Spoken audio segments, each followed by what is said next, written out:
Lagging a little bit. Great. Legacy, up to speed, take one.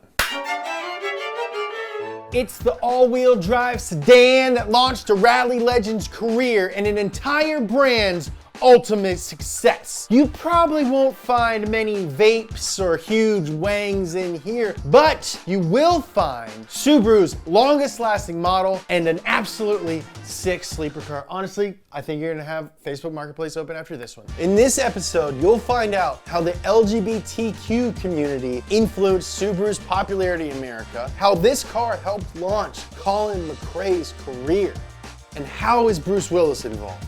This is everything you need to know to get up to speed on the Subaru Legacy!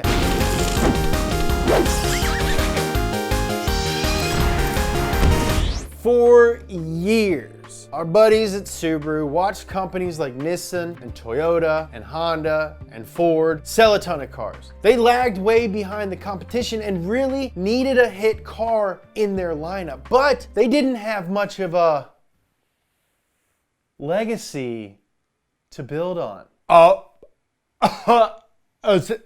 get it. That doesn't make sense, you might be saying. We all know that Subaru, what they're like today, but what were they like back then? Well, they had carved out a nice little pocket for themselves by making cheap and reliable cars with a really impressive optional all-wheel drive system. But they suffered from a big image problem, and it was an image problem that they had created for themselves, much like a lot of my problems. So to understand, let's go back to 1968 when importer Malcolm Bricklin founded Subaru of North America. He marketed the first Subaru cars as cheap and ugly. Surprisingly, this self-depreciating marketing worked pretty well for him. That and the fact that the 360 got 66 miles per gallon. And by the early 80s, Subaru's entire fleet came with optional all-wheel drive, which set them apart from the other budget-friendly competition.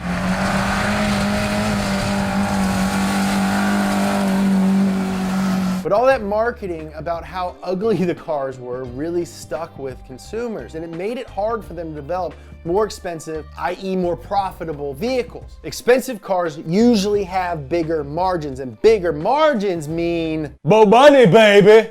You know, it's like my man Puff says, more money, more problems. You're killing it, Pup, you're killing it. Thanks, pal. And since consumers didn't want to pay top dollar for an ugly and cheap car, Subaru sales grew stagnant. Legacy 登場 Subaru から So when Subaru launched the fancy new Legacy in '89, they had to convince buyers that it was worth a premium asking price. It was Subaru's most spacious vehicle ever, and when compared to the Toyota Camry and Honda Accord, the Legacy had so much more room for activities. This is how we do it. This Legacy also debuted the first of their now legendary flat-4 EJ series engines, specifically the 2.2-liter EJ22 that made 135 horsepower.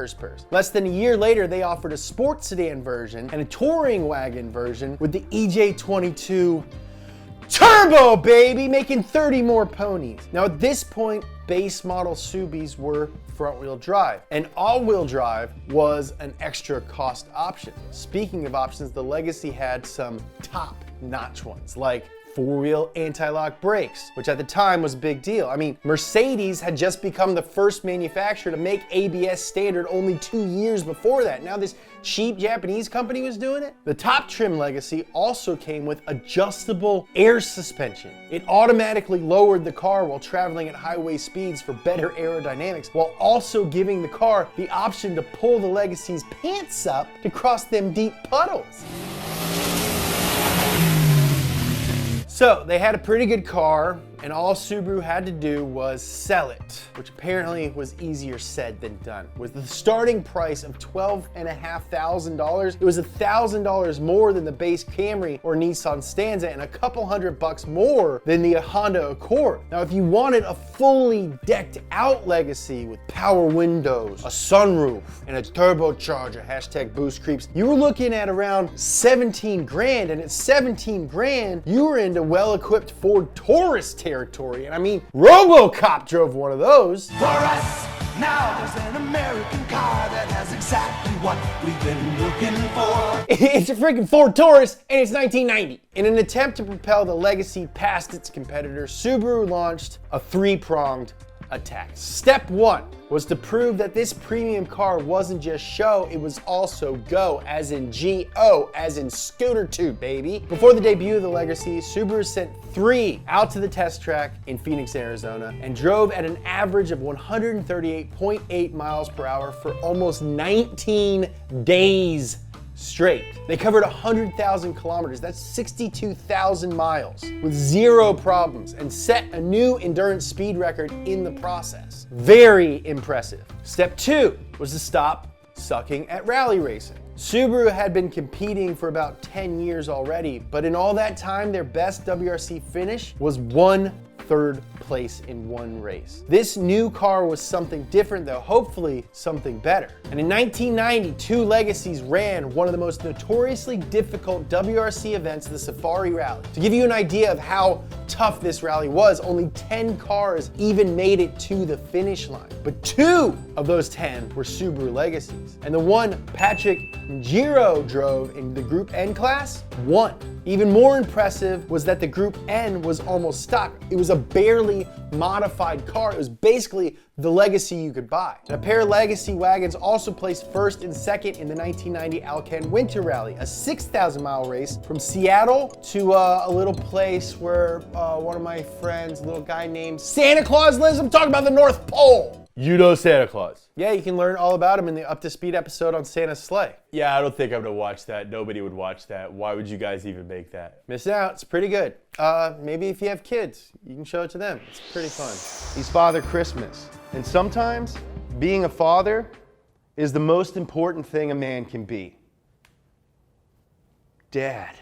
With all this newfound motorsport success, Subaru managed to attract a certain, I don't know, maybe you never heard of him, young, Scottish, very cool, video games named after him. Colin frickin' McRae! You ever frickin' heard of him? Lightning! Lightning! Lightning! Colin not only won his first WRC rally in a Legacy, he turned Subaru from a 0 to a hero in WRC on his way to becoming one of the most legendary race car drivers in any sport. We're gonna do a whole entire episode on Colin McRae. The dude is an absolute legend. I can't wait to do it. I can't wait to do it. Guys, I'm getting all goose pimply about it, but back to the Legacy.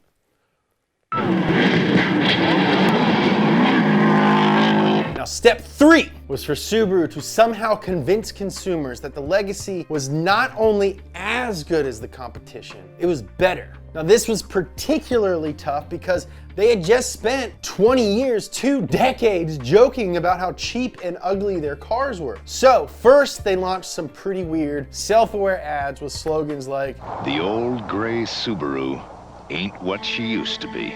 Then they released some cutthroat ads aimed directly at their biggest competition. One commercial was just a bunch of actors making fun of other car companies' slogans, which came off pretty petty.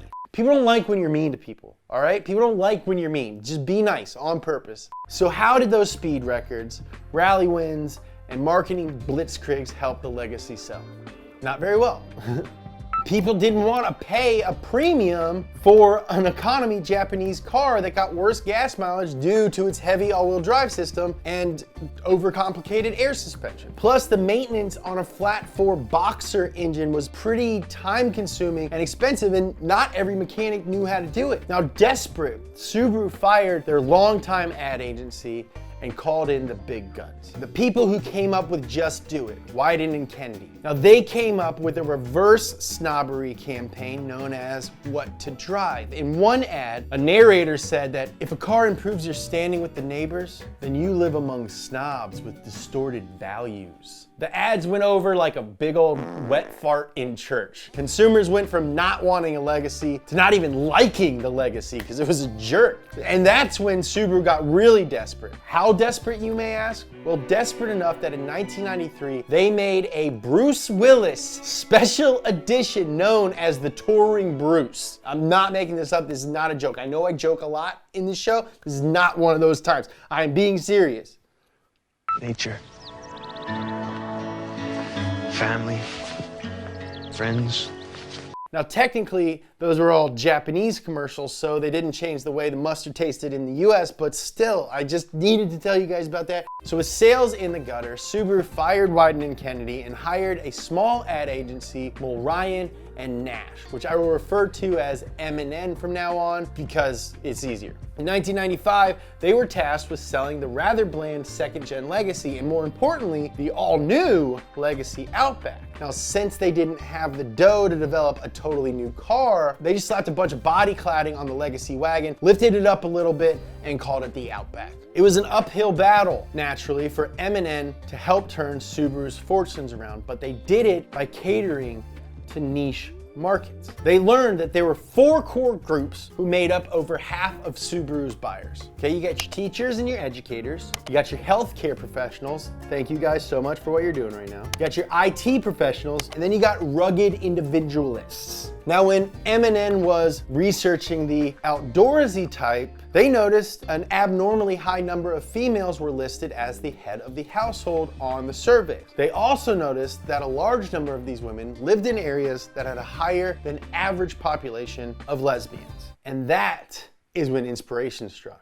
Paul Poe, who led M&N's research groups, pitched the idea of focusing on, his words, gay advertising to the Subaru executives in Japan. To make sure that they understood what Paul was saying, the executives looked up the meaning of the word gay and told him they thought it was a great idea. Who wouldn't want a happy or joyous advertising? So in 1996, Subaru ads were appearing in LGBTQ publications. The ads were full of little Easter eggs and subtle nods to the culture. Subaru finally found its stride, and the new marketing strategy worked. But you can't just sell Subarus to a few niche groups and expect to be profitable. So for everyone else, M&N had a trick up their sleeve. That's a knife. Paul Hogan, Crocodile Dundee himself. Subaru didn't just throw another shrimp on the Barbie, they threw them all on the Barbie. Paul was the face of the Outback for years. When I think of Subaru in my childhood, I think of Crocodile Dundee. Because who knows more about the Outback than a guy who lives in the freaking Outback? The Legacy Outback trim later became its own model and ultimately the most successful car in Subaru's history. But as the Outback took off, the Legacy mostly faded into the background. To try to capture some of the rugged wagon's momentum, Subaru made a sedan version and called it the Legacy SUS, or Sport Utility Sedan. It had all the cladding and lift of an Outback, just without the handy cargo space. And for some reason, they tried to convince BMW 3 Series owners that this was a better car for them than the BMW 3 Series, despite having almost zero similar characteristics. The sedan sold okay, but it was still too expensive for economy shoppers and too Subaru for premium shoppers. Plus, the EJ25D engine was notorious for valve cover leaks, and while people put up with that in their Outbacks, Legacy owners, in 1998, the third-gen Legacy dropped, and while it was rumored that Americans might get the twin-turbo engine Japan got in the previous gen, we didn't. Japan had a bunch of really sick models with stuff like bigger brakes, stiffer sway bars, Bilstein struts. They must have figured that Americans didn't want Legacies like that, and in the end, you'll see they were right. But in 2004, we did get an all-new Legacy, and it was actually really, really cool because 2 years into the model run, we got Subi's all-time best sleeper, the Legacy 2.5 GT Spec B, baby!